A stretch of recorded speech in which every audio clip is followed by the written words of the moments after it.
Minds on Muscle community, welcome to the Fitness Pro Mentors interview series. If you want to hear some amazing interviews from amazing fitness professionals all over the world, please join our Fitness Pro Mentors private Facebook group. But today, let's make it rain.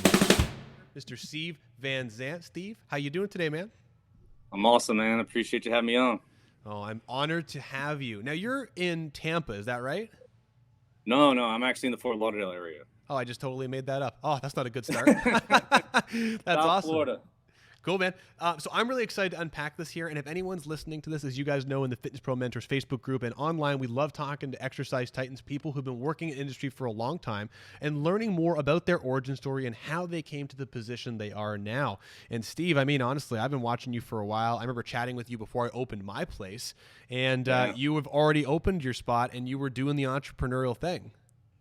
Right. Yeah, I would open the facility, the first facility. It's been approaching 7 years almost. 7 years. That's awesome. Yeah.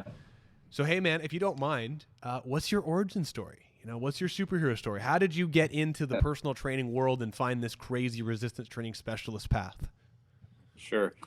My origin story. Well, it's probably not cool enough to make like a Marvel movie out of it or anything like that, but I'll do my best to make it entertaining. I was always interested in exercise, man, from a young age. It probably just started from being self-conscious teenager who played sports that wanted to put on some muscle, and I didn't really have any guidance. I think my mother bought me a personal trainer when I was like 14. It was my first real. Okay.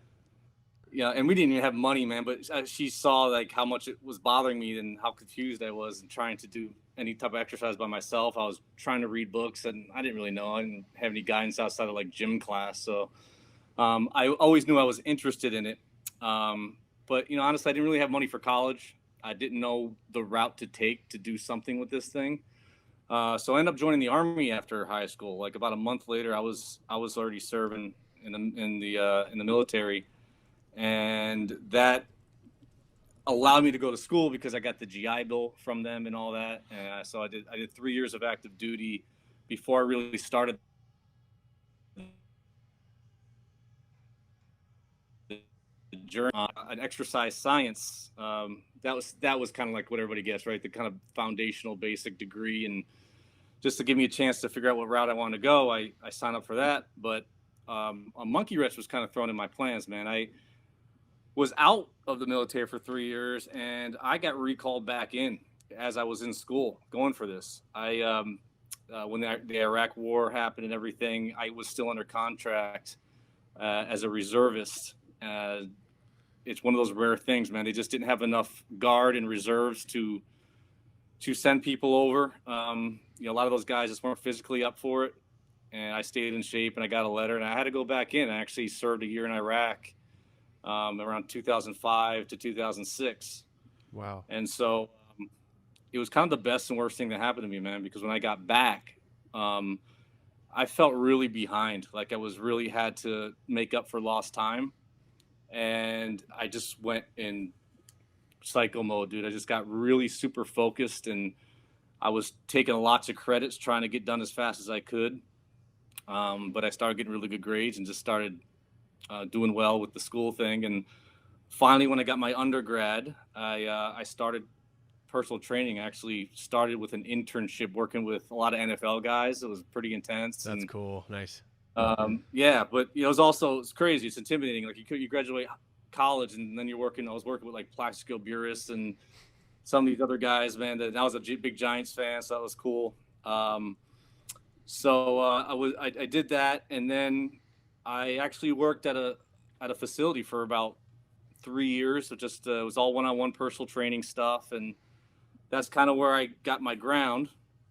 And I don't know, around 2010 maybe, actually had Peter was my instructor, came out and taught us a jumpstart course. And awesome. I don't need to tell you, anybody who knows him, man, how much captivating he is. And I just remember sitting there thinking, wow, like this guy is the real deal. Like if I'm ever going to be great at this thing, I need to know what this guy's done, what route he's taken. And you know, this is truly an expert. You know, it just was amazing. I was just blown away by his knowledge. And as you know, he's this big and could be this big intimidating guy, but he was so humble and nice and cool and funny and everything. So it made you feel good about it. And as he's teaching this class, he's also selling RTS, saying, hey, take RTS. He even had the shirt, remember the Take RTS shirt on and the whole thing. And he kept plugging this class because at that point, a lot of the instructors work for both organizations, right? Yeah. And so sure enough, they're like, hey, all right, well, if we get enough people, let's do it. So a few months later, he was back and we were doing RTS, which at the time was RTS 1, 2, 3. Mm-hmm. And at that point, it was just more of a watered down version of all the mastery stuff that Tom teaches.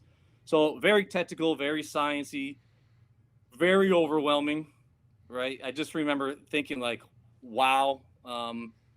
But the problem was, I think a lot of people would take the class and not really know how to apply it. So I think Tom realized that over the years has gone by and it's evolved to, we called it an RTS practical course. So to make it mostly hands-on, because you have to feel and experience these things along with the science stuff. Like you have to know how these things feel if you're going to instruct clients.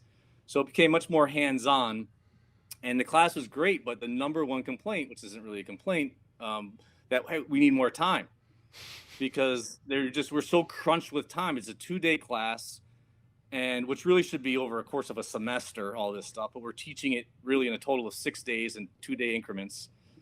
And so if you have a decently full class, it feels kind of rushed because you want everybody to experience it, everybody to cue things, everybody to understand, and you want questions and all that. So now this is where Tom developed all these videos that you can go online and watch over and over again, a lot of the science stuff, so we can spend more time in class just applying these things. Yeah. And that's kind of where we're at with it now. But going back to, with learning from Peter and whatnot, once I finished that course, I knew right away, like, I have to go this route. And it kind of evolved from around 2000, geez, I can't even get my years straight. 2014 maybe, or something like that. I went to my first Oklahoma course. And then I said, listen, I once I did the first, and I go, I'm in for all of them. I'm in. I'll find a way to pay for it. I'm going. And then I just did the next, 4 of them, like, in a row. And my plan was, once I opened my facility, it's like, man, I got to get this thing taught in my place.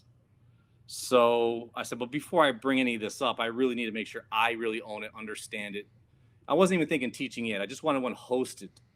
And that's what I did. After being at the facility for a year and a half or so, I had one of the instructors, Jay Braun, came down and did a couple courses out of my facility as I was going to the mastery courses as well. Nice. And once I completed all the courses, you got to test that with Tom, which is about as an intimidating experience as you can ever do. You're with this dude for like 7 hours, and he could care less if you pass or fail. He's not interested in passing you unless he's confident you understand this stuff. So I was pretty nervous about that. Like, I wanted to hit a home run with all that stuff, and I did good enough. I passed, and I mentioned to him after the fact. I said, listen, I know I have a lot to learn, and I always will, but I'm in a really great market down here in South Florida. You throw a rock, you're going to hit a fitness facility down here. There's tons of trainers. I just had 2 really full classes, and I'm really feeling good about teaching this down the road, if you so think I'm up for it. And he said, I'll invite you to the next instructors meeting. And I went to the next instructors meeting a few months later, and I did a class a few months after that, did well, and I've done several since, and here we are. So it's been fun. Dude, you said a lot we got to unpack there. So we're going to blast through all of this. First and foremost, Peter, if anybody is not familiar, Peter Chason was my immediate mentor, but a mentor to a lot of people. He was a steward for the RTS and MAT program for quite a while. He was the teacher in Canada for both of those programs, and he was an infectious personality. He could tell the most terrible religious joke to a religion person and make them laugh. And he was this 5'8", boisterous bodybuilder that could make anybody who looked at him and was intimidated from this not natural body, as he would tell everybody, make them feel comfortable and want to hug him like a big teddy bear. But at the same time, while being a badass bodybuilder, motorcycle guy, he was also concurrently a brilliant instructor and storyteller around the mechanics. And so, Steve, I didn't know he was your first impression of this whole thing. So that's, honestly, in my opinion, one of the best experiences to get the whole thing started. Yeah, I was lucky to have him, man. I mean, I've been lucky to have a lot of great instructors. I mean, some of the people you've been interviewing, Matt Bernier, I mean, and Johnny Cook, and these guys are rock stars, man. Well, they're all rock stars except for Johnny, but we'll talk more about that another time. Okay. So that's amazing, man. And so with all of that, I mean, there's a lot of things there. And I want to come back to one of the first things that you said is that you served and you spent quite a bit of time, a few years serving, and then interrupted and had to spend another year serving. I know when you're serving, there's an incredible amount of discipline. I mean, you have to forego lots of personal freedoms to really serve and help and really try to do something bigger than yourself. The discipline that you gathered from serving, do you think that discipline has served you well moving forward into your entrepreneurial venture of being a trainer? 100%, 100%. I have to give that credit. I might have had a little bit of that in me already, but for sure the military took it to the ninth. Just the ability to overcome obstacles, really what it is to keep pushing through, to keep soldiering on.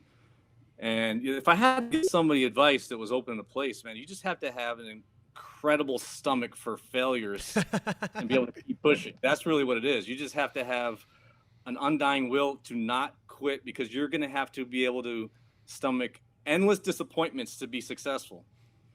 And if you don't have that endurance, if you don't have a stomach for it, and you're not going to be successful. You have to really have a passion for it. And when you have a passion for it, you're willing to deal with the blows, because you're doing something you love. And when you love something, you go to the extreme for it. And so that's the one thing is you can't teach.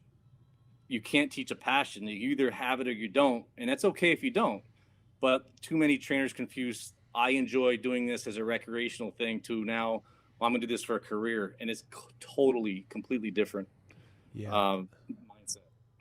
There's this, I don't know if I want to call it, I mean, that's why I like saying make it rain, and it's so cheesy, but I mean, for someone to be a leader, and I don't like saying boss, but someone who is guiding people through their fitness journey, I mean, you have to respect that what you're doing, what I'm doing, you're not just a trainer anymore. You have two businesses. You have a business where you're garnishing and supporting clients and their overall well-being through the adaptations they get through what you do. And then you do have a trainer business. Like, you are harboring and you have a business where you have trainers using your space, and those are two separate things.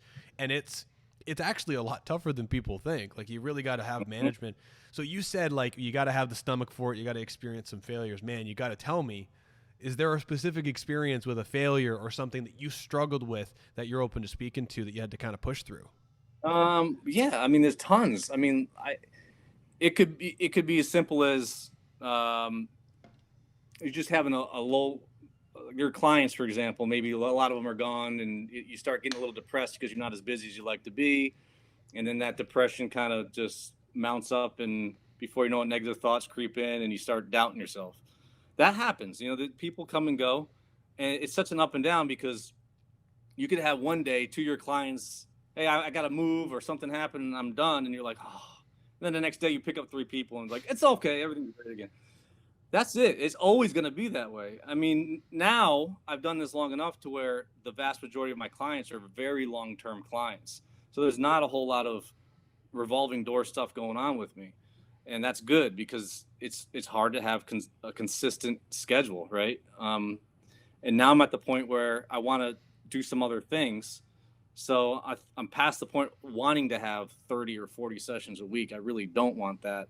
But you have to get to a point where you're making enough per session and all that, where you can justify doing less sessions and then trying to find other means to make income. And for me, I really enjoy the teaching thing, so I'm kind of looking at that avenue. But it could be that, man, there's days where I come in, my toilet backs up, and all of a sudden you're a janitor for the day. Like, those are the things you don't consider when you open up a business, the problems. I sent some equipment out to a guy in Tampa, actually, and they fell off the truck and got damaged. I'm dealing with freight companies, and I'm on the phone with them, and it's just business owner stuff. So if you don't have a stomach for that, and you just like the exercise piece, it's not for everyone owning a business, So those are things you got to deal with as a business owner, a lot of the junk. But in my mind, it's always everything I do, whether it be cleaning the bathroom or vacuuming or modifying my equipment or training a client, it's all trying to push me towards a goal that I have in mind, a vision that I have in mind for the facility. And it's more every year gets closer and closer to that original vision I had. It's molding towards what I wanted, because I never gave up on what I wanted in the end. It's just sometimes you got to take a different route to get there. You know, there's no plan B's or C's. It's plan A, point 2, point 3, and you just got to keep chugging forward, man. And I think that's what I would chalk up to, if you would call my success, is just keep going, keep pushing through it, keep trying, keep bettering yourself, be authentic. And that's the thing. I don't try to be anybody but myself. You're training people. They can sense if you're legitimate, if you're trying to sell something, or if you're truly trying to take care of them. They smell it. And so that's why I never believed in having contracts and people trying to figure out how to operate their business. Should have 10 sessions, 20 sessions. Hey, if that works for you, great. But I never like having contracts, because to me, if you don't want to be here, I don't want a piece of paper forcing you to be here. You know, like, and if you don't want to be here, was it my fault? And I try to make sure I do everything I can. Now, if someone stops, I don't feel bad about it. I've done everything I feel like I could do. And you got to be okay with that. And it doesn't happen much, but you get some people that are flaky. That just happens. But yeah, I mean, you just have to really care. And the crazy thing is, you might have someone who drops off for whatever reason, financial. 2 years later, they're referring you like 2 or 3 people, and you're like, I can't believe this person's the one who left. And well, I must have had a good impression on them, right? Yeah. So I get that too. You know, someone out of the blue, like so and so you trained, I don't remember their names, or like they liked you, and here we go. So I don't never have to really put a lot of advertising out there, man. A lot of it is word of mouth. That's incredible. I mean, honestly, like you said, you've been doing this long enough, and you do a consistent good job, and you care and nurture for people. I mean, one of the things I really advocate for people who go through our marketing program is you should do such a good job when you communicate with people and be so genuine that even if they don't buy your product or they leave, they still say great things about you. Because at the end of the day, if you're a genuine good person and they don't buy from you, that's fine. They may not have been the type of client that you want or can even afford your services, or maybe they don't need your services. But if they like you and they see you as an authority on a specific niche of what you can do, which you obviously have, they'll say great things about you. I love that when that happens, when someone ghosts you and then they're like, okay, well, that's a bummer. Like, I lost that client. And then all of a sudden you get like 5 referrals and they're like, oh, Dawn sent me. She said, you're the best in town. You're like, well, she doesn't even see me anymore, but I'm happy to talk to you. Yeah. And who knows, that client might turn out to be a 10-year client, you know? So you give 100% every time. Even if it doesn't work out, it doesn't mean it didn't work out. It didn't work out then, but it's you're putting your name out there. You're putting your reputation out there. So, I want to talk about you got some RTS stuff that I want to talk about, because I don't get to talk to too many people about this. But I do have one question I want to ask you, because you, as you said, you kind of went through this journey, you trudged through for several years, and you're at this point now where you have a lot of long haul clients that have been with you for a while. You got a pretty steady schedule. There's still dynamic changes happen from time to time, but you're in a pretty good spot. You said keep going, but I'm wondering, could you speak more to some specific suggestions from a business end? Because one thing that I've experienced a lot of, hence why I've created this platform, is that, I mean, much like you, RTS Mastery, I taught that program. But for me at that time, because of Peter's influence, I was so passionate about the science that up to the age of 22, I spent a ton of money. I flew all over the country, took all these certifications, started teaching at 23, which is stupid. But I didn't have any clients.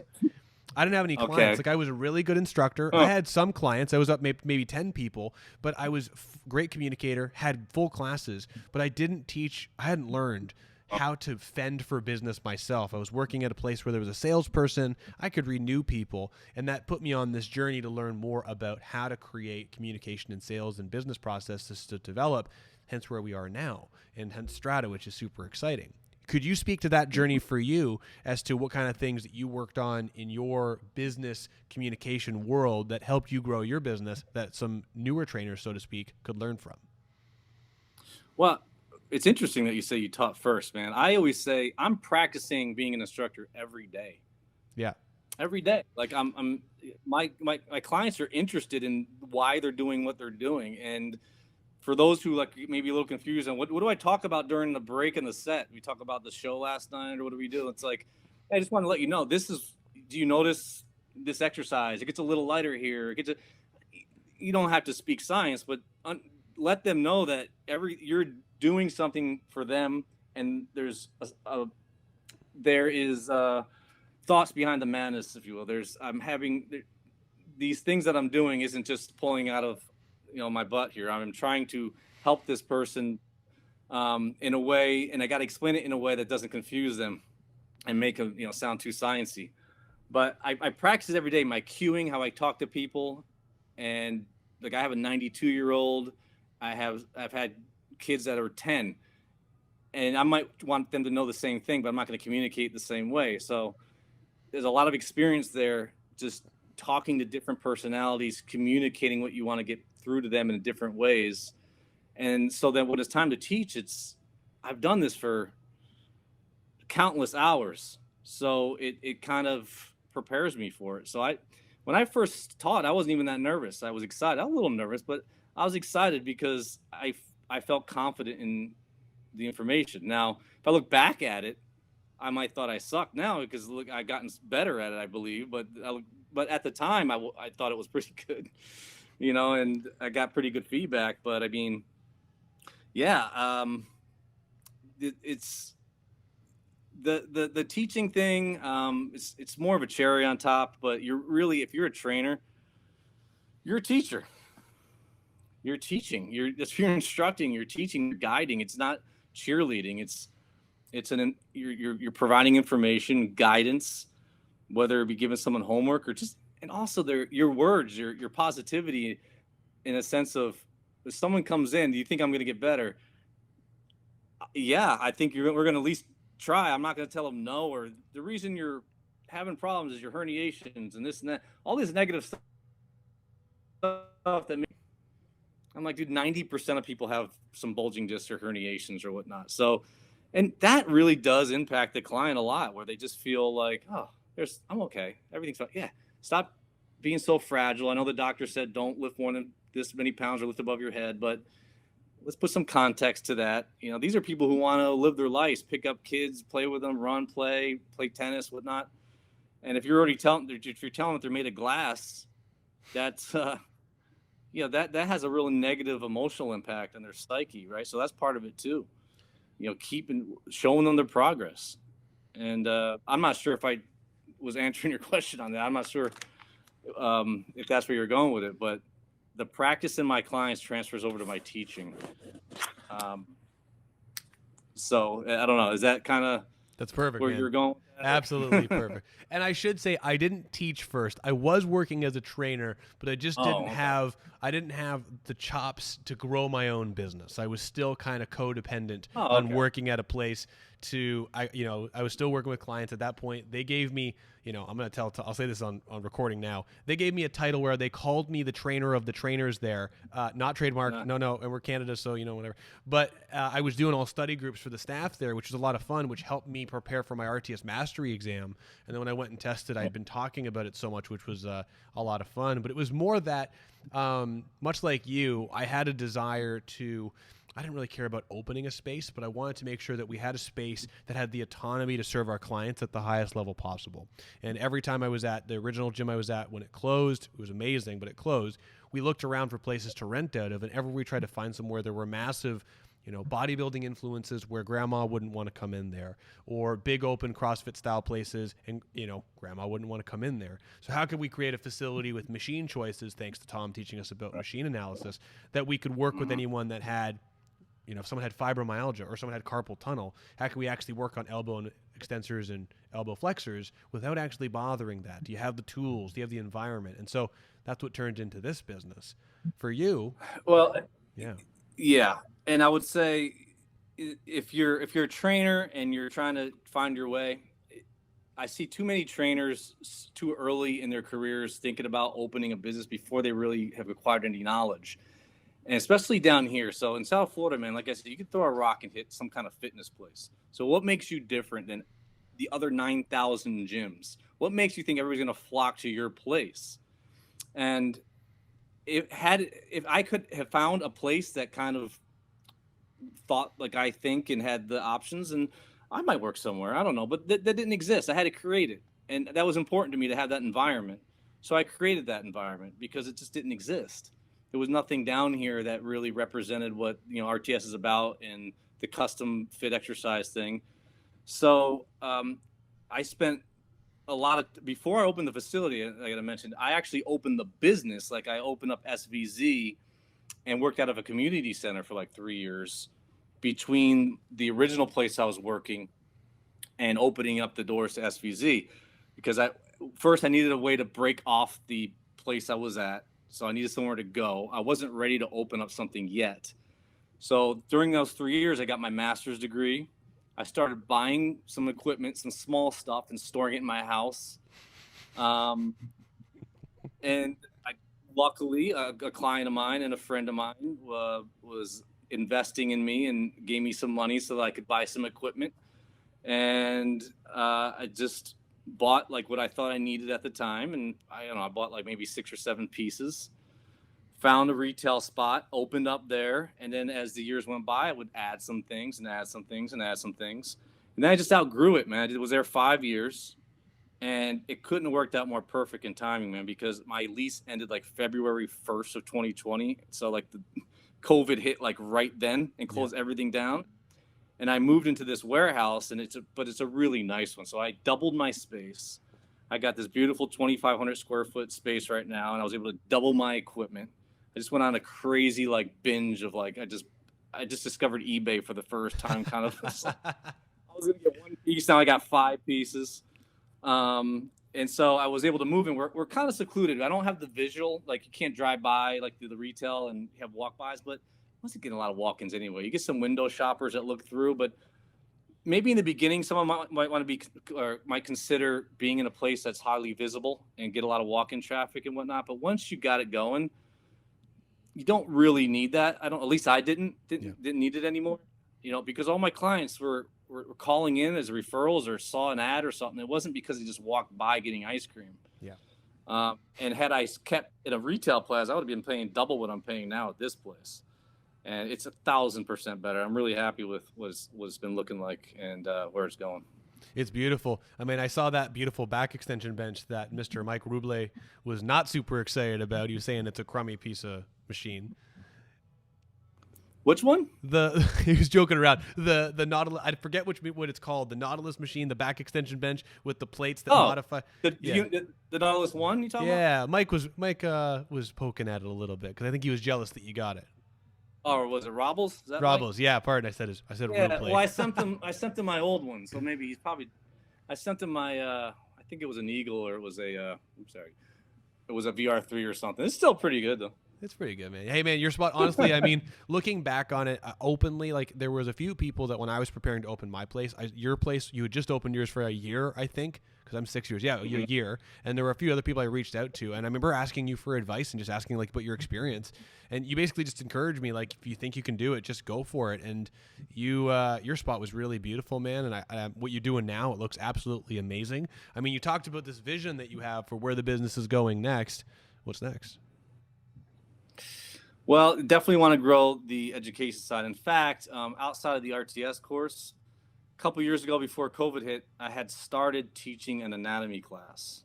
Nice, cool. And I kind of did it on the DL because I wanted to run through it and go through. I just invited some people I knew that would want to do it. But it occurred to me that the RTS students that did not have a background in that, like maybe had not been through the MAT internship or something, just for at least for the anatomy stuff, they don't really know where muscles attach. So when you're cueing exercises, I'm not sure they quite understand the whys behind why we cue it a certain way. And then that leads to them wanting to memorize it. And it's like, well, we're trying to squeeze your shoulder blades back to create a better angle for the pecs. And you got to see these things. And there just was a lack of any education to really talk about anatomy just in a simplified way for a trainer to be able to understand what's happening on the inside of the body. And I had a few courses in exercise science, but that's the crazy thing about it is I might have one class and it was like, hey, your hamstrings, they bend your knee and extend your hip. Memorize that on the test. And that doesn't give it justice. If you understand what the attachment points are, you can figure out they can do a whole lot more than that. Like an internally rotating, externally rotating, but depending on the position. And that's incredibly valuable information. You got a client that comes in that can't bend their knee. Maybe you can't go directly to a knee curl or hip extension thing. Is there another way we can stimulate that tissue through another plane? And if you don't understand anatomy or the physics behind it, you can't. you run out of ideas, and then what? You refer your client away. So I realized there was a big gap in that. So what I thought about was, well, how did I learn it? How did I really figure it out? And it was really just having a skeleton and some balloons, right? And just going on there and just playing around with all these motions and seeing, can I do this? Can I do that? Can I do this? Can I do that? You know, and just messing around with it. And so that I thought, hey, that's how we got to teach this thing. I'm not going to tell them what it does. I'll tell you where it attaches. You figure out what it does. Now you have to learn it. Now you can see it and feel it. And so I was starting to build that up, and I'll probably do another one of those early next year, because people who did enjoyed it. I enjoyed it. It needed some work, but and I know like there's been some other anatomy, like Matt, of course, Bernier was, when he used to teach, it was amazing, right? You know, he would have you blindfold yourself and pick up the bones, right, and feel for all the little bony provenances and what are you touching now, and all the, but that was more to get the sense stuff because you're doing palpations and all that. Mm-hmm. But I just want people from an exercise perspective to know what does what and what's working when you're doing something, and there are ways we can manipulate these exercises to bias this or bias that or work around an issue. But yeah, you have to have that education, and the formal way they teach it is, I just don't think the best way to learn that stuff. It's overwhelming. I mean, it's like history. You can't really learn history from a book, but if you go to the museum and you go to all these different places, you really get a different sense of the experience. And same with the anatomy. Joe DeAntonis and others who do cadaver courses, I mean, groundbreaking experience for sure. Now, I wanted to poke your brain at one more thing, and I think this is kind of like the big thing I want to kind of dive into with you a bit more. You talked about starting to teach. And I'll tell you for sure, I remember my first class, and I was way more nervous than I wanted to be, because I put up a class and like, 5 people will sign up, and I'll kind of practice my way through it and have a bit of an experience. Well, turns out 25 people signed up. Oh, wow. And it was smashed. And I think everybody thought Tom was teaching it, and I was like, oh. So anyway, it was actually the Missing Link course at that time, which was a 4-hour course that was coming around, and it was like an intro to everything. So it was fine for me to get my feet wet, but it was a daunting experience presenting not new material, but material that I had never taught formally in front of a group before to 25 people. It was absolutely insane. But I think one of the things that I've heard a lot over the years is that trainers see people like yourself as an instructor and educator. Like he's a trainer, amazing trainer. He's got clients. He's successful, has a business, and he's a teacher. And they look at it as like there's this hierarchy of growth that they become trainer, and then for them to go to the next level, they have to become teacher and instructor. And I've seen a lot of that. Like it's a necessary black belt stepping stone style thing. And I was just wondering if you could speak to that. Do you think that all trainers should work towards becoming an instructor for a program or teach people? Or do you think that might be a little played out and maybe not necessarily something that everyone should be doing? I would say no. I feel like everybody's out there doing videos and instruction now. It's way too much. And there's and, you know, I'm looking at stuff. I mean, come on, you can just go on social media for 10 minutes and you're like, that's wrong. You know, now, I never, by the way, I never comment on social media. I never get into debates. It's a complete waste of time. I don't know why anybody does it.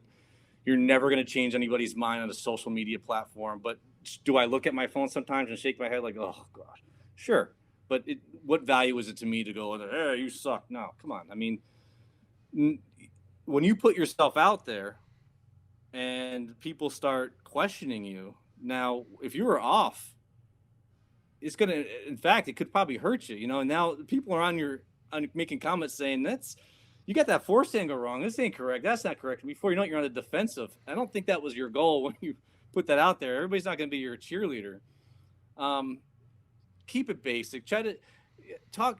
Depends on what you're trying to get out of your business. Are you trying to get more students in a class? Are you just trying to talk to the client? Like, if you're using it to get business in terms of clientele, your stuff should be really simple and direct. I mean, people they just want to know what to do. They just want to work out and not hurt and have something simple they can follow. And all these convoluted things out there, I don't know if it's just trainers trying to overly impress with something, but I guess it's just not sexy to teach a proper way to do a curl or something. It's just always got to be some crazy exercise. And so no, I would say unless you have a an absolute passion for it, I don't look at it as necessary. There's a lot of successful trainers who don't teach formally. They might do something else. They might have a second job. They might, I don't know, they might do something completely different than fitness, and that's okay too, man. I mean, but no, being a teacher is not something that I think is required. I can think of a few people that don't teach that I really highly respect. And how do you define success in your eyes? Like, is it a money thing? Is it a certain amount of clients a week? Is it just you're looking for respect from your peers? Like, what's your motivation behind it? I would have to ask that question first and then figure out if that's a good route for you or not. And I think people just have to figure it out for themselves. I've had a lot of students call me, like, ask me, what should I do? Should I go to physical therapy school? Should I go to this internship? And I go, well, first, where do you vision yourself being? What, at the end of the day, what do you see yourself doing? And we got to figure that out first before you go and just take courses just to take courses and all that stuff. And I think it ends up just being busy work because you haven't really figured out yet what you want, and you're just this forever student in classes and never really making money yet. But at some point, you gotta make money, have a business. You gotta get it done. So that brings up one more thing I want to ask you that you brought up that I'm really glad that you did. So I've had people ask me over the years about like my opinion on career paths for them. In your opinion, should someone who wants to be a high-level career trainer for their entire life, should they go the traditional education route and then unpack that mindset by going to places like you mentioned, Oklahoma and stuff like that? Or do you think it'd be a wiser investment to take those resources and privately learn through different programs and tutelage, if you will, hire mentors to help them go? Which route do you think, in your opinion? I want to be careful with this because I can only speak to my college, and my brother went to exercise science. I know a lot of other people who went and got degrees. I've never seen anybody come out of a 4-year program and be ready to train anyone. And that's not a knock on them. It's just the way 99% of these degrees are based on physiology stuff and PhDs, research, and they've never worked out a day in their lives. And it doesn't tell you what to do or what to think or how to do any of that. Only value I would see in going to college, getting an exercise science degree or whatever, or physical therapy school, it might give you credibility in the eyes of a client to say, oh, this guy, look at the degrees, look at all that stuff. And outside of that, though, if it's more about the X's and O's and learning, and I'm not doing this just because I'm a teacher and an instructor for the organization, but our RTS does an incredible job at packaging really all you need to know for the custom fit exercise experience. And then you might want to consider doing like a MBA kind of thing where you learn business techniques, right? Learn business, because all the stuff when it comes to the body and exercise, all the fun things, I think you can learn outside of formal education, and then while you're not in debt $200,000. That's the big thing about it. Is it worth the money? Now, I went to the military. I had it paid for. Yeah. But I see a lot of people in crazy debt, like for this little piece of paper that is not getting any clients. You and a million other people have an exercise science degree. That still doesn't make you any better than this person or that person. No, I would definitely say you don't need them, but I'm not going to discourage somebody either. Some routes do require formal education. If you ever see yourself working for a sports team, man, they're going to want you to have like a master's degree, at least in exercise science. They're going to want you to have your CSCS. So just to get your foot in the door, you probably should go get those things. But that doesn't mean that you're going to know what you're doing out the box. In fact, it's the worst time. Those are the worst people because they have this false sense of confidence and they lose their humbleness. And then all of a sudden they think they know what they're doing because they graduated school. Dude, I knew nothing when I graduated school. If I could go back and look at myself after school, I'd be embarrassed by the things I was spitting out there. Probably. It was like, but that's what they teach you. That's right. Right. And then, but the thing about what I love about the RTS mostly is you can't dispute physics. It can be proven by math, and you can't dispute anatomy. Those are two things that you can prove, right? And so it's not a matter of, well, I learned this there. Let's look at it, man. You have a way of exploring this thing. Let's check it out. Let's look at forces. And that's what these degrees should be teaching. So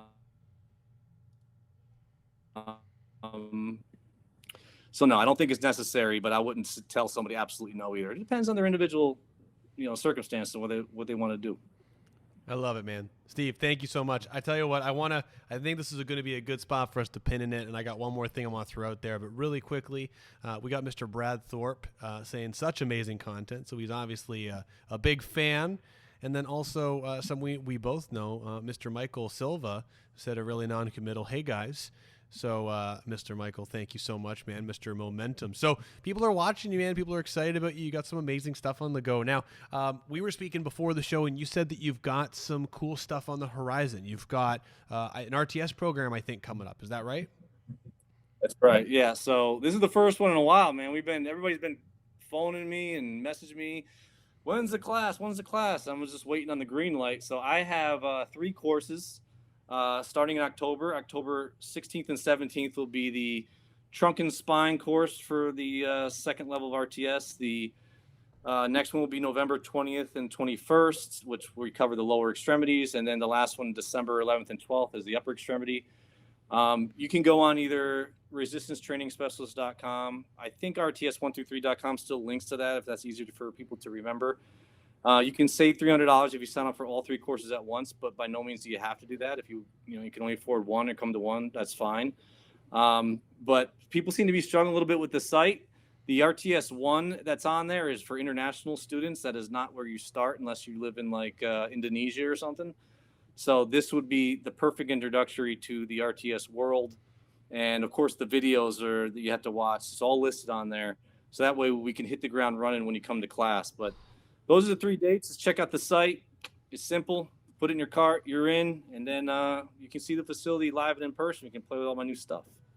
All the new toys. Steve, man, thank you so much for your time. It was really a pleasure having you on. I love and resonate with your methodology and the way you think of things. It really, really refreshing to connect with someone with a similar background. And now that I know a similar mentor as well, I'm so blown away that you had, all my guys, no one that works here with me except for my head trainer, Chris, had the opportunity to meet Peter.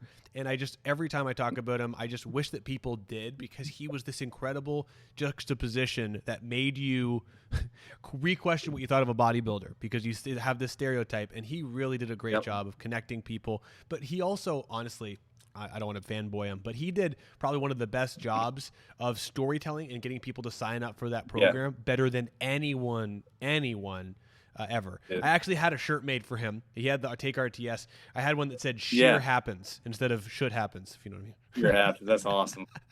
That's awesome. Yeah, man.